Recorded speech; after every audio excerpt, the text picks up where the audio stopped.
তার বক্তব্য দিয়ে এই পর্যায়ে এসএসসি পরীক্ষার্থী 2026 শিক্ষার্থীদের মধ্য থেকে বিদায়ী শিক্ষার্থী মোসাম্মদ উম্মে হাবিবা বক্তব্য নিয়ে আসছে। বিদায়ী শিক্ষার্থী মোসাম্মদ উম্মে হাবিবা। আসসালামু আলাইকুম। রাধাকান্তপুর রাজাপুর মাধ্যমিক বিদ্যালয় কর্তৃক আয়োজিত এসএসসি পরীক্ষার্থী 2026 বিদায়ী অনুষ্ঠানে মঞ্চে উপস্থিত আছেন অত্র বিদ্যালয়ের প্রধান শিক্ষক জনাব মোহাম্মদ আশরাফুজ্জামান স্যার।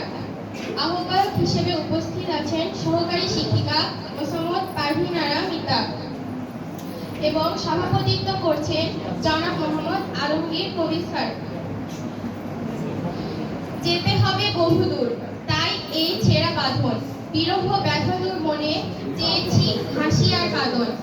আজ ছেড়ে চলেছি সকল মায়া আর সুশাসন, সম্মুখে দাঁড়িয়েছি তাই দিতে বিদায়ী ভাষণ। সম্মানিত প্রধান শিক্ষক, আপনার একান্ত পরিচর্যায় বেড়ে ওঠা এক বাগান ফুল গাছ আমরা। আপনাদের স্নেহকমল আচরণ পেয়ে আমরা ধন্য। সদ্য অঙ্কুরোদ্গম চারাকে আপনি দীর্ঘদিন বিরামহীনভাবে সেবা যত্ন করে আজকে সুন্দর করে তুলেছেন, এই জন্য থাকবে আপনার কাছে আজন্ম কৃতজ্ঞ। সম্মানিত শিক্ষক মণ্ডলী, শিক্ষাদানের ক্ষেত্রে আপনারা ছিলেন শৈল্পিক। আপনাদের পাঠদান আমাদের মাঝে মুগ্ধতা ছড়িয়েছে। প্রতিনিয়ত সহজ সরল স্বাভাবিকভাবে বোঝানোর চেষ্টা ছিল আপনাদের। আমাদের সম্মানিত শিক্ষকবৃন্দ শুধু পাঠ্য বইয়ের শিক্ষায় আমাদের দেননি, বরং জীবনে ভালো মানুষ হওয়ার শিক্ষা দিয়েছেন তারা। তাদের ধৈর্য, ভালোবাসা ও ত্যাগ আমরা কোনোদিন ভুলব না। বরং আপনাদের অনেক কিছু না বুঝে আমরা অনেক সময় বিরক্ত বোধ করেছি, আড়ালে অনেক বাজে কথা বলেছি, কিন্তু আপনাদের বিরক্ত হতে দেখিনি কখনো। আজ বুঝতে পারছি একজন মালি কতটা আঘাত সহ্য করে একটা ভালো গাছের চারা উৎপাদন করে, আর একজন তা করে শুধু সমাজে ভালো মানুষ হিসেবে প্রতিষ্ঠিত করার জন্য। আজ আমরা সকল সম্মানিত শিক্ষকদের কাছে আমাদের বিরক্তিপূর্ণ আচরণের জন্য ক্ষমা প্রার্থী। প্রিয় সহপাঠীবৃন্দ, অচেনা কতগুলো মুখকে কোথা থেকে একত্র হয়েছিলাম জানতাম না। আজ মনে হচ্ছে একটা গোষ্ঠীকে কি একটা বিদায় শব্দ গাছছাড়া করতে পারে। আজ থেকে আমাদের পথ আলাদা হলেও স্মৃতিগুলো থাকবে চিরকাল। শেষবার একসাথে ক্লাসরুমে এক বেঞ্চে পাশাপাশি বসা, এই মুহূর্তগুলো কিভাবে যে বিলীন হয়ে গেল, দ্রুত চলে গেল, আমরা কিছুতে বুঝতেই পারলাম না। হাসি, আনন্দ, কষ্ট, সাফল্য সবকিছু মিলেই আমাদের এই যাত্রা।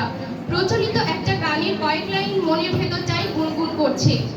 কেন বাড়লো বয়স, ছোট্টবেলার বন্ধু হারিয়ে যায়, হারাচ্ছে সব, বাড়াচ্ছে ভিড় হারানোর তালিকায়। না, এই হারিয়ে যাওয়া কোনো মানে নেই। এই হারিয়ে যাওয়া যে গন্তব্যে ছুটে চলা মাত্র। তাই তো আমি বিদায় শব্দটা ব্যবহার করতে চাইছি না। তবুও আজ যখন এই একটা শব্দের কাছে আমরা বন্দি, তখন বলতে ইচ্ছে করছে, যেতে নাহি দিব হাই, তবু চলে যায়, তবু যেতে দিতে হয়, তবু চলে যায়। স্নেহের ছোট ভাই বোনেরা, কি কথা বলিব আজ তোমাদের, ভুলে গেছি সব কথা। বিরহ বিষাদে তোমাদের ছেড়ে যেতে হবে, এমন ভাবনা কখনো জীবন তরি জলে নিমজ্জিত করিনি।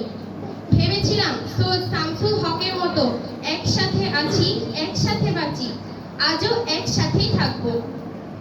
সব বিভেদের রেখা মুছে দিয়ে সাম্যের ছবি আঁকবই।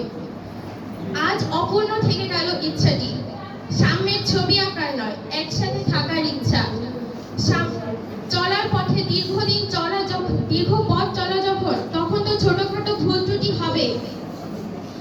আজ সকল ভেদাভেদ ভুলে গিয়ে তোমাদের কাছে ক্ষমার হাত বাড়িয়ে দিচ্ছি, আর তোমাদেরকেও ক্ষমা দিলাম, যদিও ছোটদের ভুল বলে কিছু হয় না। শ্রদ্ধেয় শিক্ষক, অভিভাবক, ছোট বড় ভাই বোন, বন্ধুরা, প্রিয় শিক্ষার্থী, সকলের নিকট আমরা আমাদের ভুল ত্রুটির জন্য ক্ষমা চেয়ে নিচ্ছি। আগামী দিনের সাফল্যের জন্য দোয়া প্রার্থী আমরা যেন আশানুরূপ ফলাফল করতে পারি। আমরা যেন আমাদের প্রিয় মানুষের স্বপ্ন পূরণ করতে পারি এবং দেশ ও দশের জন্য সবসময় এগিয়ে যেতে পারি।